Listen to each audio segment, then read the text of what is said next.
Reynolds. Welcome to Redesigning School Counseling, webinar for Renewal Schools. And the focus of this webinar is Priority Goal Update. As I mentioned, my name is Sue Reynolds, and I'm president of the American Student Achievement Institute. Also with us today is Debbie Howell, who will be available to answer any questions that you have following the webinar. And just as a reminder, Debbie is reviewing your work, so please don't forget to send that to her on a monthly basis. Debbie's job is also to remind you to turn in submissions if you start to fall behind. So if you do start to fall behind, don't be surprised if you get an email or a phone call from Debbie. Okay, here's today's agenda. We want to review the process and beliefs, as we always do. I'm going to go through that very quickly. And then we want to look at this month's topics, which is to look at your priority goals. We'll talk about submissions and then look at the online system. Okay, quick review. Don't forget that in RSC we believe that school counseling programs help kids make sound choices in areas that impact academic success. So RSC is all about helping kids make good choices, and as a result of that, we'll see achievement go up. This is just a schematic that kind of says the same thing. Basically, when students are involved in sound guidance and counseling initiatives, they make better choices, and as a result of that, achievement goes up. When you have been designing your program this year, we started out with your school's achievement goals, and then we said, what choices do kids need to make in order for those achievement goals to be reached? Those became your program goals, all those choices. And then today we're going to narrow those down into your priority goals. Okay, and then down the road, we'll implement guidance and counseling activities to help kids make those choices, especially your priority goals or the priority choices. Okay, so process, we spent the beginning of this year getting ready. You collected data. Then in August, we updated your vision statement. In September, we looked at your program goals, or all those choices that we want kids to make. And then this month, we're going to look at narrowing down all of those program goals to establish your priority goals. So it's perfectly okay for you to have 1, 2, or 3 priority goals. And for those priority goals, what you're saying to your community and to your school, your students, your parents, is that you are going to work your tail off to make sure that every single kid in your building makes that choice. So, so we don't want to have too many priority goals, because we're really going to hit each one of them in a big way. It's perfectly okay to have 1 priority goal, 2 or 3. But if you get a lot more than 3, it makes it really hard sometimes to hit them all. So think about that really carefully. Before we get to priority goals, I'm going to back up and look at step 4A. Before we get to priority goals, we're going to spend some time with your council looking at the resources that are available for you. We know that the more resources you have, the more priority goals you're going to have. So we're going to especially look at time and funding and see, is there a way that we can get more time for the counselors? Is there a way that we can get more funding for the counselors so that you have the ability to tackle more priority goals? So that's this month. It's really kind of a two-step process. We're going to expand resources and then set priority goals. Then next month, after your priority goals are set, in November, we'll start looking at why aren't kids making those choices. At this point, we'll bring back a lot of the survey data. We'll look at what do kids know, which is the guidance data. We'll look at what personal or social problems do kids have. That's the counseling data that might be interfering with their ability to make good choices. And we'll also look at data that show what opportunities the kids have available to them in the school and in the community. So once we look at that data, we'll know why kids aren't making the choices that we want them to make, and then we'll design activities to either give kids that knowledge or help them overcome the personal social issues or give them the opportunities so that they can make those good choices. And then finally, in the second semester, we'll start to prepare your guidance lessons and your overall program calendar and your annual budget. Okay, so that's in a nutshell. And again, I'm going to look to see if anybody has typed in any questions. And I am not seeing any questions. So I think we're good. Okay, let's go on. Okay, so today we're looking at priority goals. And in terms of a little bit of background and discussion, you want to remember that you have, coming into this month, you have your program goals. And if you're a typical school, you have like 50, 70, maybe even 100 different choices that kids need to make while they're in your school in order to be successful at learning.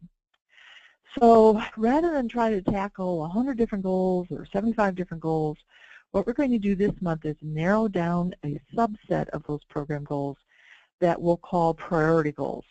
And as I mentioned before, these are the goals that you're really going to impact in the coming year. Again, it's okay to have 1 priority goal, 3 priority goals. We normally don't recommend a lot more than 3 unless you've really carefully thought about how you're going to address those goals in a way that is within your time and energy constraints.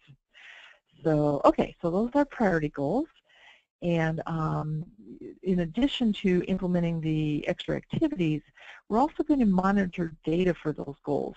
So a year from now, we're going to come back and we're going to say, you know those priority goals, you know what the baseline data was? Did your activities have an impact? So now it's a year later, has that data changed? Are more kids making that choice than a year ago? So keep in mind that when you start to narrow down the program goals into priority goals, you will be monitoring data for those priority goals. And that also is the reason why we don't want to have too many of them. So, okay. So just a reminder, the number of program goals that a school can have that has the capacity to tackle as priority goals is limited by your available resources. If you don't have any time, you can't do any priority goals. If you have a little bit of time, maybe 1 priority goal. Okay, so in terms of resources that are available to you that would limit your ability to tackle priority goals, the biggest resources are time, of course. Anytime we talk to a school counselor, we know that time is at a premium. And then also the thing that impacts your time is your ratio.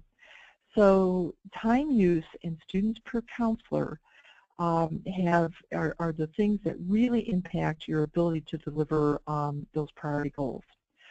So that's why we've been having you monitor your time all year, your time use. We're going to bring that into the discussion today. And then we're also going to look at your ratio and help your council understand what that ratio is and how that might be limiting to you. I just talked to a school yesterday that in this step, the administration and the council kind of worked together and decided that they should hire another counselor. That was at Penn High School in Indiana. So we know this step is really powerful in terms of getting resources to address those priority goals. Okay, so but then other resources are, you know, are there additional programs in the school, like a teacher advisor program, or does your family and consumer science program address some of your career standards? Are there additional programs in the community, like do you have a mental health counseling available in your community? In some rural communities, that's not real prevalent. So that is something that we need to consider. Space, technology, materials, supplies, professional development opportunities, the students' perceptions of the school counselors. We're going to bring that data into this if you choose to, because we know that if kids don't perceive that their school counselors care about them or that their counselors have the time to work with them, kids will stop coming to your office. So their perception of you is a valuable resource.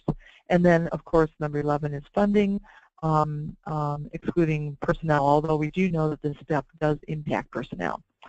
Okay, so this month there are really 2 activities that you're going to do with your council all in one meeting. The first one is to expand your resources. So we're going to have just a brainstorm. We're going to present, you know, here are the resources that are currently available, and then we're going to brainstorm how could we get more. And then once we've expanded those resources, then we're going to say, okay, based on the resources that we anticipate being available, let's select a small number of program goals to become our priority goals that we're really going to hit hard next year. Okay, so there's a little bit of prep for this meeting that I wanted to go over with you. One is that we need to calculate some of your resources.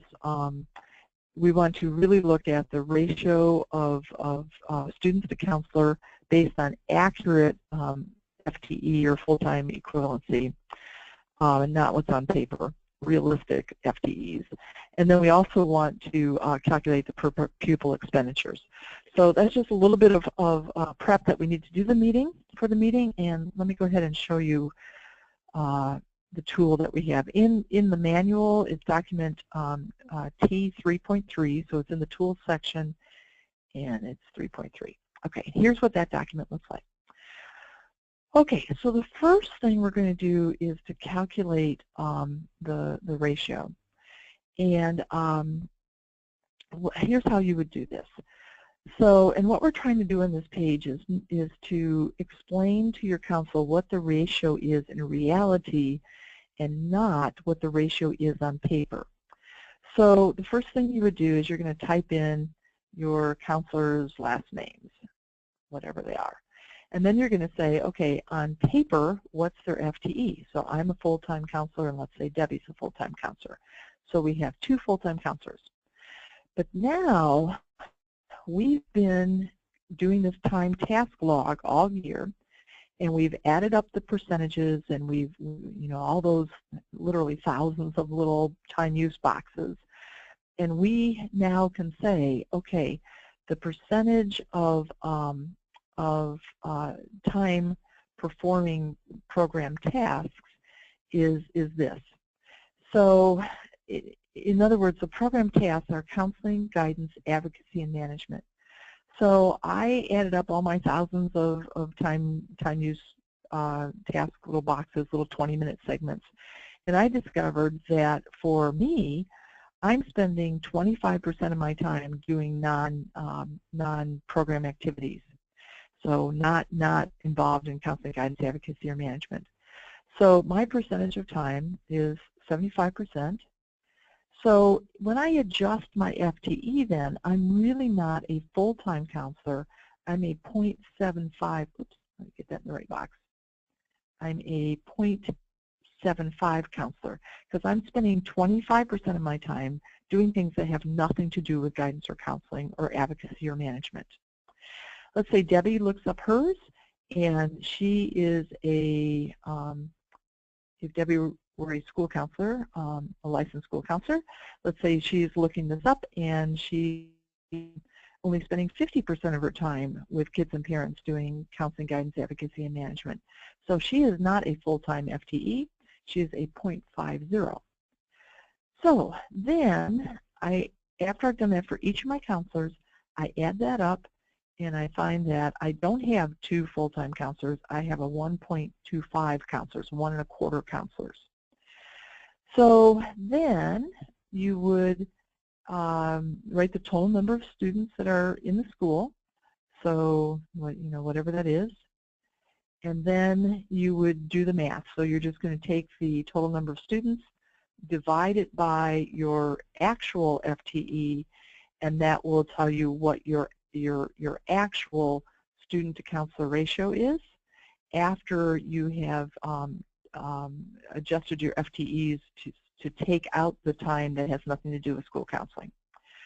So, okay, and just as a reminder that the ratio that's recommended for counselors by ASCA is 250 to 1.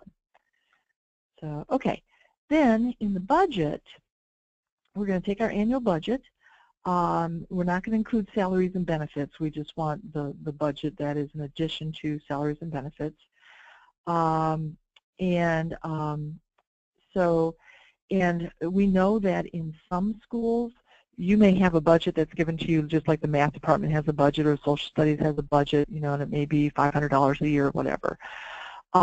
If your school does not provide you with a budget, then what we want to do is to average the funds that were actually provided for you when you requested them over the last 3 years and take the average of that.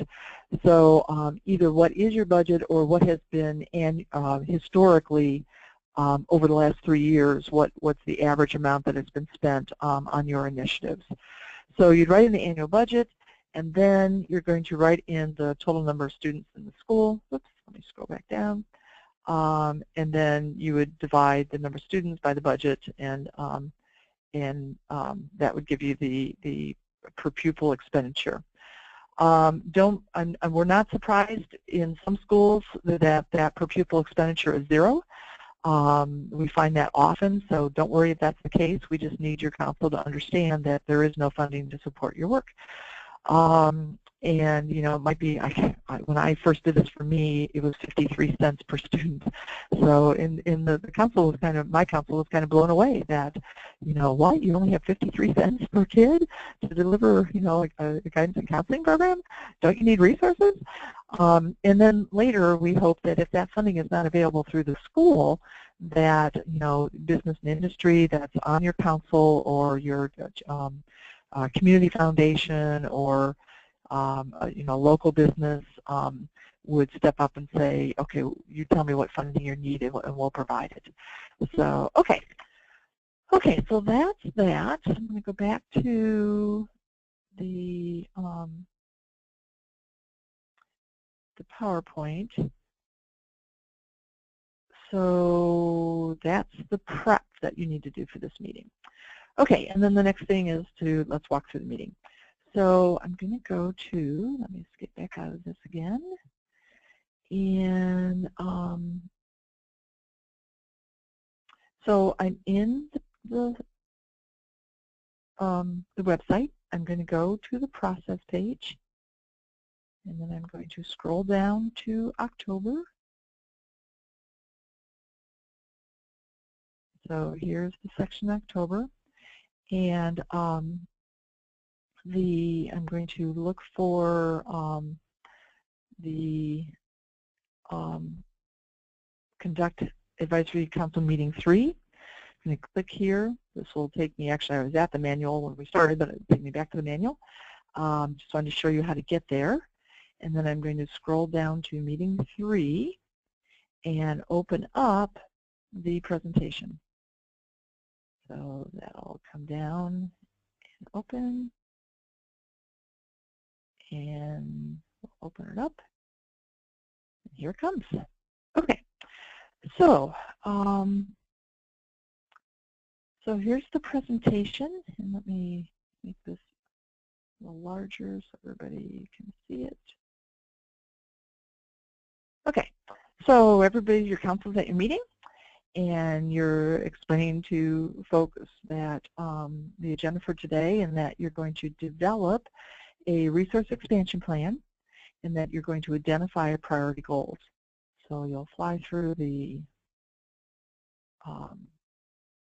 review, and we're reminding people that you've got 2 products already for your portfolio. You've updated your vision statement, you've updated your program goals. Now you're going to come up with a brand new resource expansion plan and then update your priority goals. So, okay.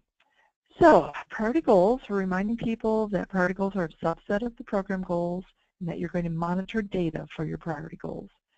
And then you're letting people know that the number of program goals that you can make into priority goals is limited by your resources that are available. So you're going to create a resource expansion plan first, and then you're going to name your priority goals. So, okay, the resource expansion plan. Reminding people what the resources are. And then we're going to talk about school counseling staff. So you've just taken the chart, the worksheet that I just showed you, and you're just going to write down the people's names here, just type them in, their FTEs, and then the percentage of time that they actually spend performing school counseling tasks. Now, if you have a counselor that's low, like in my school when we did this for the first time, we had one counselor that was spending hardly any time performing school counseling tasks. That person was really kind of a junior principal or assistant principal, if you will, and doing a lot of work that had nothing to do with school counseling. And so when our council was looking at this list of people, they got to that person and they said, oh my gosh, how come Joe Schmo is only spending 10% of his time doing counseling? So one of the things that you'll be prepared with for this meeting is a list of all of your non-program tasks, so that if that question comes up, you can say, well, here's what we're doing.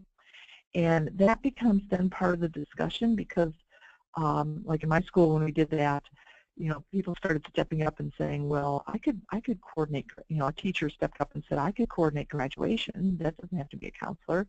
Somebody else said, I can coordinate the administration of ISTEP, which blew me away.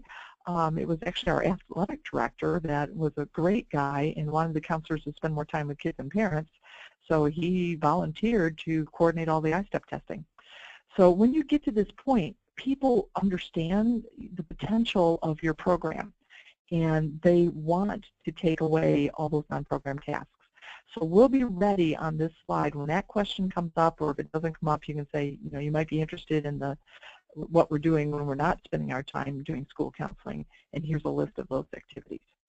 So, okay. Then we're going to go on to say, okay, here's our ratio. You could slip into this discussion that ASCA recommends a ratio of 1 to 250, and you're at 1 to 1,000,000. So that might people want to make some change. So in this slide, we're looking at is there a support staff? So do you have a school counseling secretary or whatever to take some of that clerical work off your plate so you can spend more time with kids and parents?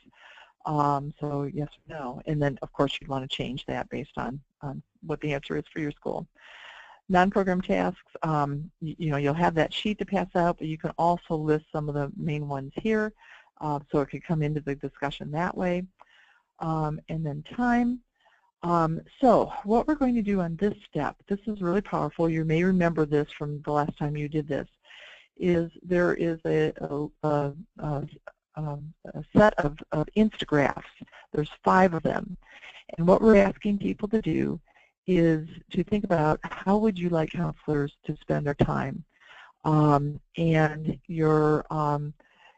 so let me go back there. So people are coming up to the Instagraph and I'm sorry, I think I'm getting ahead of myself. Nope, I'm not. So they're coming up to the Instagraph, and the first person, if they said, okay, if they were thinking to themselves, okay, I want my counselors to spend 50% of their time on guidance, then they would come up and put an X in this box or a little sticky dot here or whatever. The second person, if they also wanted the counselors to spend 50% of their time on guidance, they would come up above this X and put their X in the one above it. So what's going to happen is that a bar graph will start to appear. So your council members would go to all 5 of those Instagraphs real quickly and just put up their percentages. And I like to joke that the time percentage cannot go over 100%. So they've got to figure out where do they think counselors should be spending their time. So then you're going to come back to them and say, okay, here's the reality of it. Based on our 1-year time use study, you guys said that most of you said you wanted counselors to spend 50% of their time on guidance. The reality is we're spending 18% of our time on guidance. So, we need to possibly make some adjustments in our resources, especially the resource of time, so that we can change that. So, okay. Okay, then we're looking at budget, and you're just putting in the per pupil expenditures. We're looking at your network. Counselors meet on a regular basis with, and then check off the ones that we do. Community network, who do you meet locally with on a regular basis? Additional activities provided by teachers. So what guidance activities are provided by teachers, counseling, what advocacy activities are provided by teachers and management. Of course, since teachers are not licensed professionals, they would not be doing counseling activities unless it's like a teacher advisor program where they're just doing some friendly listening. Okay, and then community members, what's available in the community. So that might be that you have a Bartholomew County Mental Health Association that's providing mental health counseling. That would be listed there. Okay, and then professional development. Here are some of the national professional development opportunities for counselors. You would add in the Indiana ones or the ones from your state, and then check off the ones that you're able to participate in. Additional resources, space, do you have these things?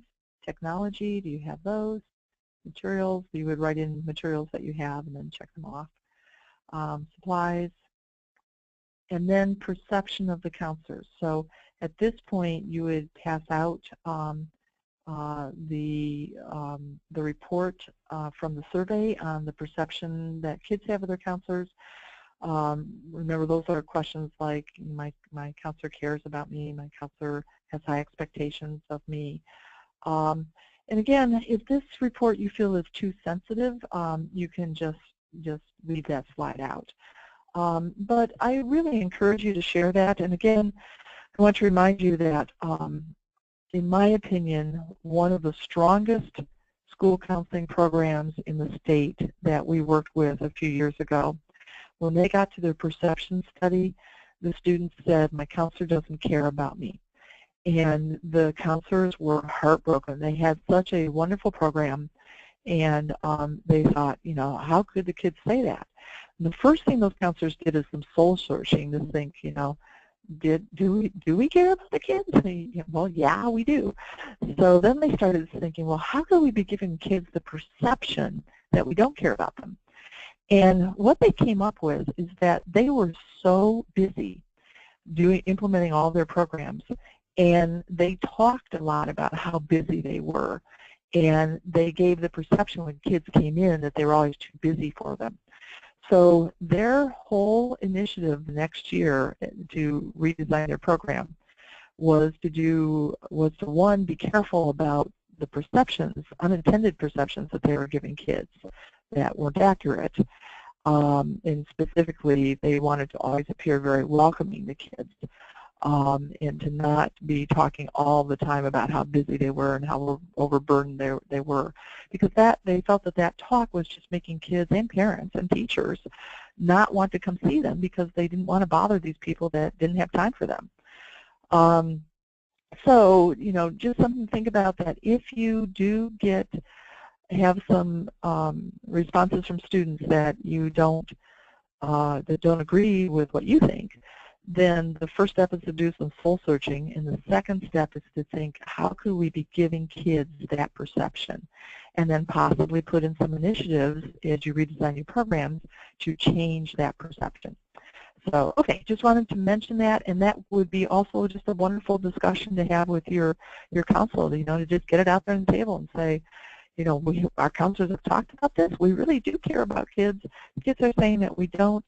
And, you know, let's just take 5 minutes to discuss that. Why do you think, you know, kids don't have the perception that we care about them when we do? And just kind of open up that discussion. That might help you then later think about how to strategies you can implement to change that perception. Okay. Okay. So then after we've talked about I'm sorry, I'm going to go back. After we've talked about the resources, then we're going to prioritize the resources. So this is another little Instagraph. Here's all the resources that along the left, and then there's some spots at the bottom that say other, that you could add any other resources that aren't already on the list. And then remember, with a typical Instagraph, unlike the ones we just looked at, you would take the number of responses and divide it by 3, and that's how many votes everybody would get. So if you don't add on any others, there's 10 different options here. You divide that by 3, you get 3. And so everybody would get 3 votes, and we're asking people, okay, which resources are most interfering with the delivery of our guidance counseling program? My guess is time is going to be the biggest one, maybe funding, maybe perceptions, but people will vote, and you kind of look at, okay, what do we need to change? Then we'll go into a discussion about how are we going to change that, how are we going to get more of that resource.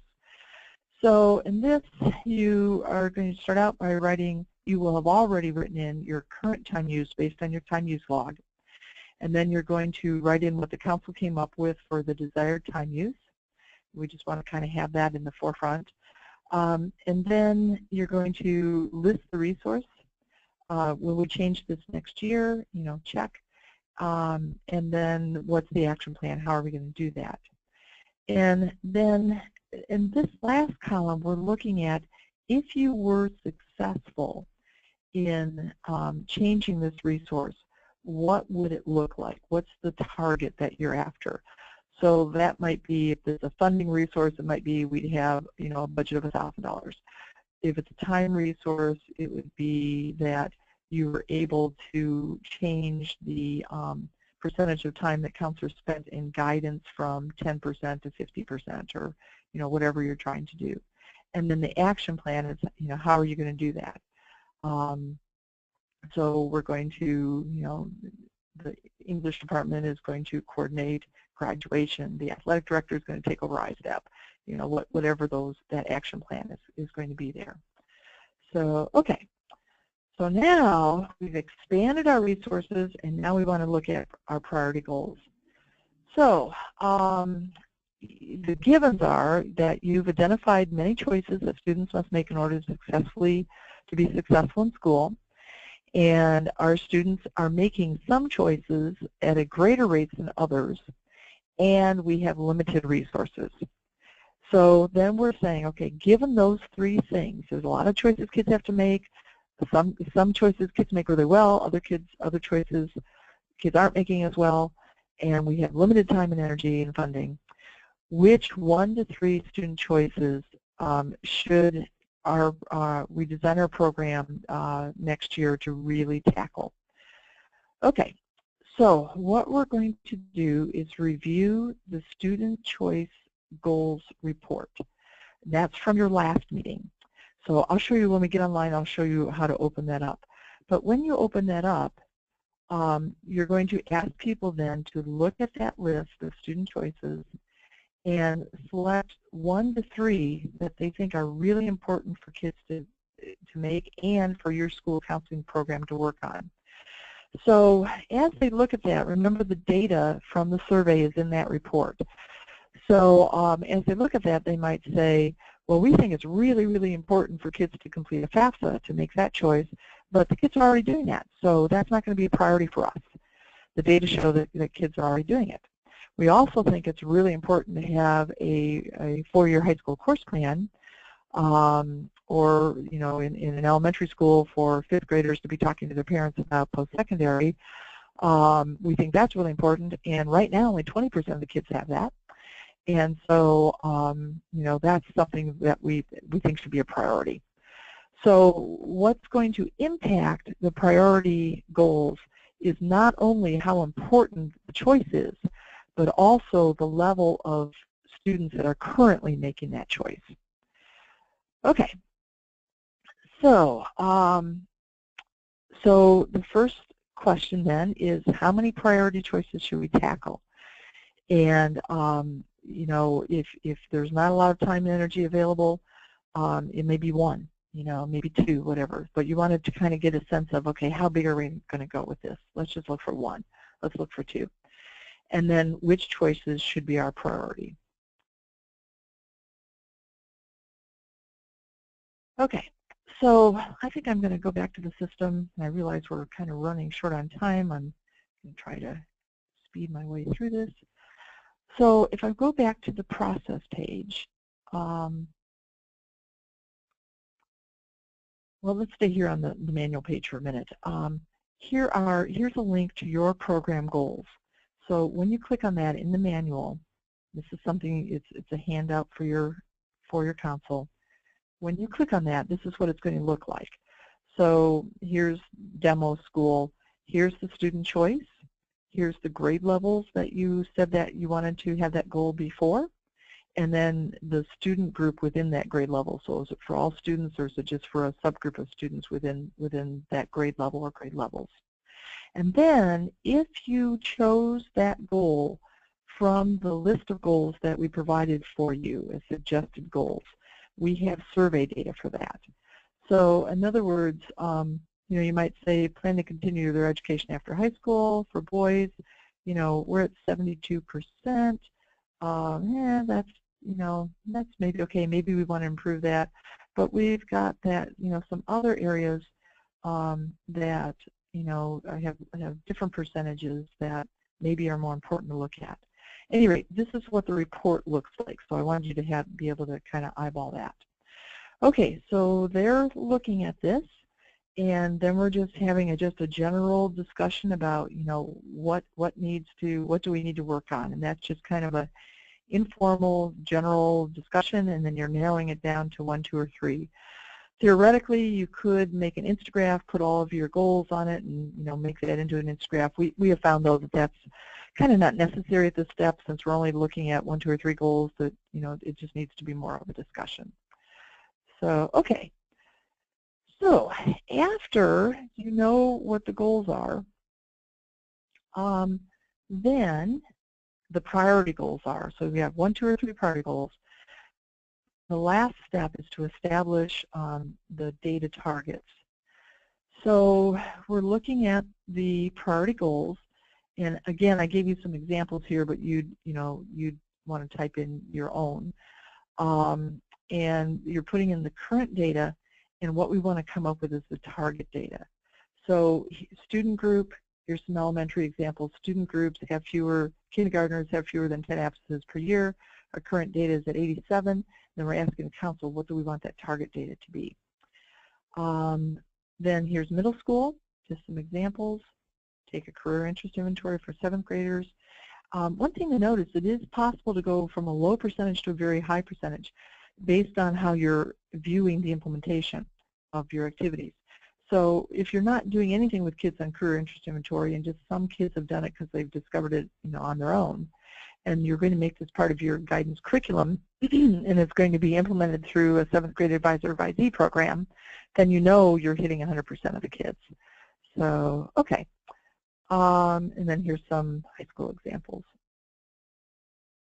Okay, so some tips for folks. We want to make the data targets challenging but reachable by the end of next school year.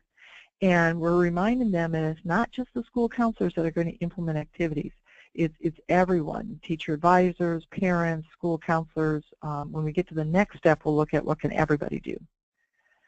So here's where you will have written in your goals, and then the current data, and then your target data. If you don't have current data, it might be a priority goal, a goal that you developed on your own, and it's not part of our survey. This would be blank, and your target data would be kind of a stab in the dark until you started collecting data on that priority goal. So again, if you don't have data, the current data would be blank. The target data you are going to put in there, but it's just kind of a guess because you don't have current data yet. Okay, so this last slide, very important. We're saying this is a capacity check. Given the resources that are available, including time, do we have the capacity for implementing activities that will address each of our priority goals in an effective way so we can reach our targets? If you're feeling nervous at this point, this is the time for you to step up and say, oh, wait a minute, I'm not sure. I think this may spread me too thin, and I don't want to make promises that I can't deliver. So if you're feeling uncomfortable here, or if your counsel is thinking, oh, can Joan really accomplish all this and the other counselors?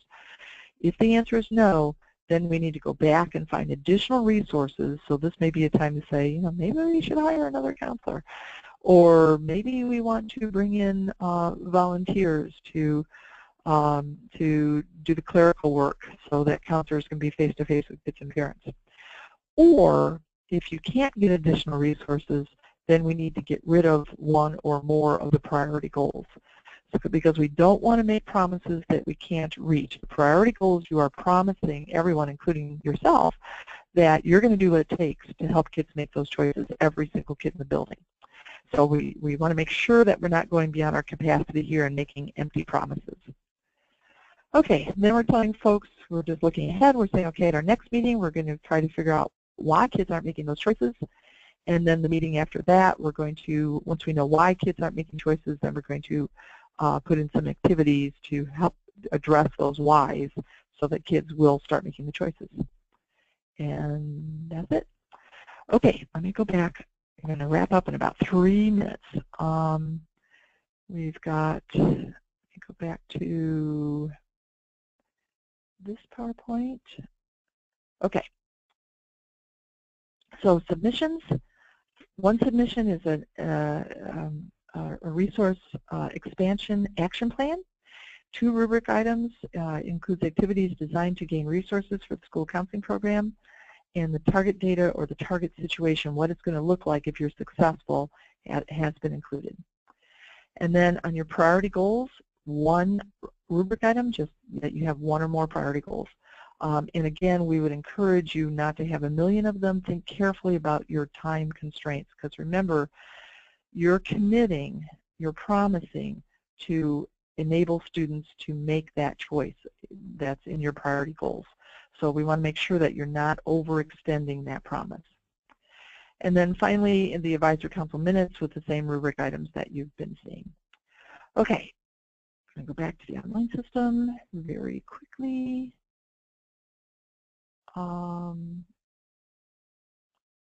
And let's go back to the process page.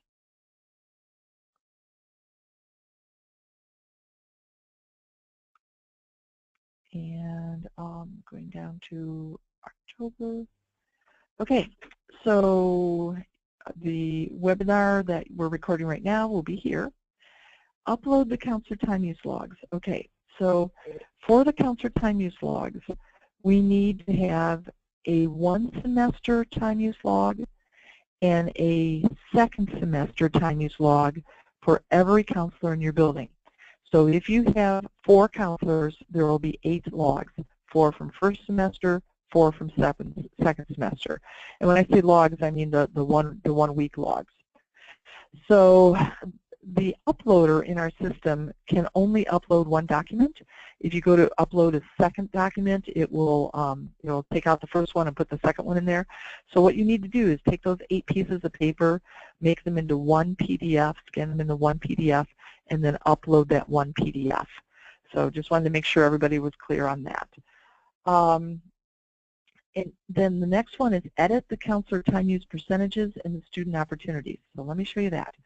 When you open this, this is data that we pulled from your school that you entered when you set up your student survey like a year ago. Yeah, almost a year ago. So, so remember that in the counselor survey, you wrote the percentage of time that you spent on the different tasks. So we need you to update that time percentage, and we also need you to just check this. Now you have actual data that you're basing these percentages on, so we want to make sure that that says yes. And then we need to update your student opportunities. So this you will have filled out before unless you did RSC many years ago for the first time. But just a reminder, these are all the different opportunities that we feel are in a sound school counseling program. So take a learning styles assessment. You know, how many students in your building do that? Well, maybe you do it, again, as part of an advisor-advisee program, so every kid in the building is going to get it. It's offered in the school. It's offered in a group other than the school. So maybe, I don't know, on some of these participating in extracurricular activity, you know, that would, there's groups outside the school that offer extracurricular activities. So, you know, maybe you'd put that there. I don't know. This opportunity is not provided anywhere in the school or outside the school, or you're not sure. So yeah, so just, you know, update those percentages, make sure that there's a number in each one of these boxes and that you've answered these questions. Okay, so that's that step, editing and updating the counselor time use percentages. Conduct your meeting, upload your resource action plan. So remember, on this one we're using an uploader where you'll actually have that file in your computer, and then you're going to upload that Word doc, that completed Word doc, to us. Review your program goals. This is just another link to that report I showed you earlier. You're going to enter your priority goals. This is really simple. We've given you a couple of steps here. Review the program goals, select the priority goals. So I'm going to open that up, and then here are the here are all of my goals that I entered last month. And of course, this is not complete. This is for demo school, but you're probably going to have 50, 70 things here. And then you're just going to check maybe just 1 or 2 that you're going to focus on big time next year, and then hit save. That's the first step. Then, actually, let me go ahead and save that so you can see what's going to happen.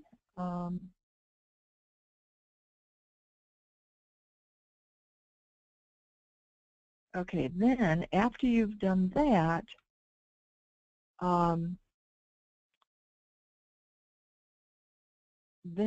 I'm going to go back and do the second step, which is, oops, that one more time, is to select, enter the priority goal data.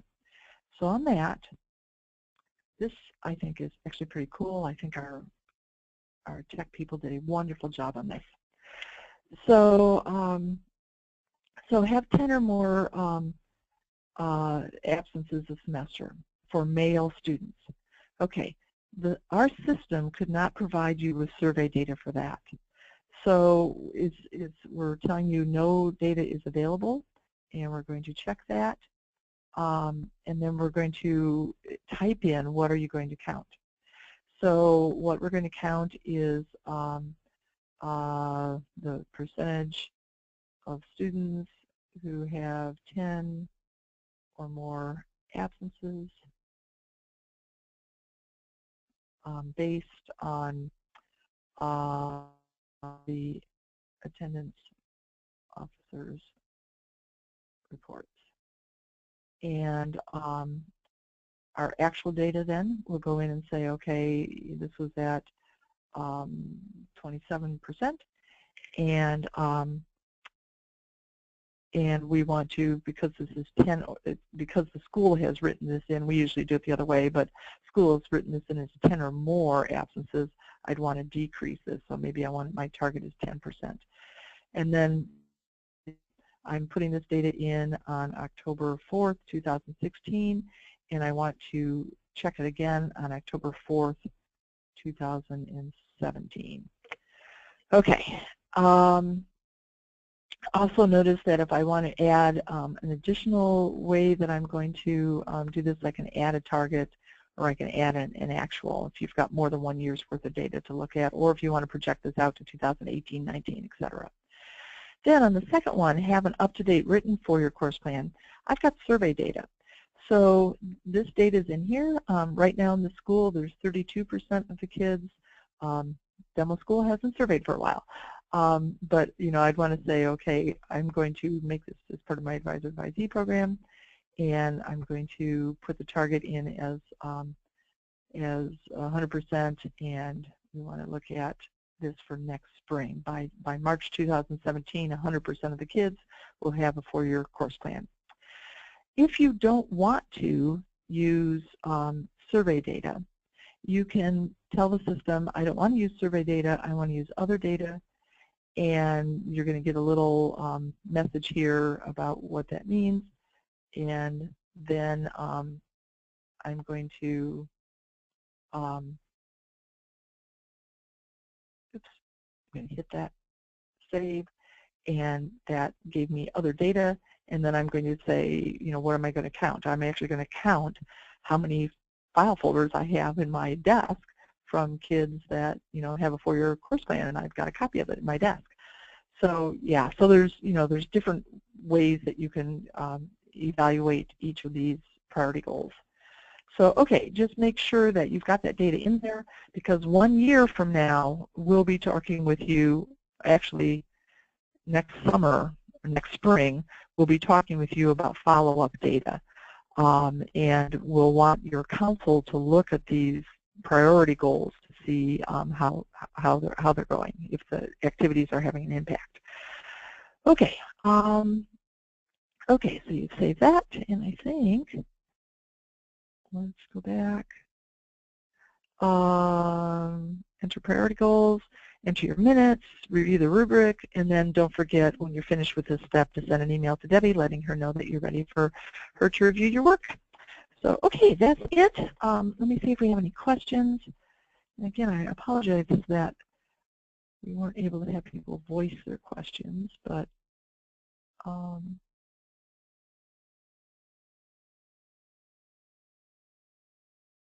am not seeing any. So again, if you do have a question, please feel free to call Debbie. You can call her right away, or as questions come up in the next few days, or as you're getting ready to implement this meeting, please make sure that you're using Debbie, because that's why she's here. Okay, then finally, as we close, don't forget that you make a difference in the lives of young people, and that's why we do this work, and especially in helping kids make good choices that will help them be successful at school and complete post-secondary on time down the road.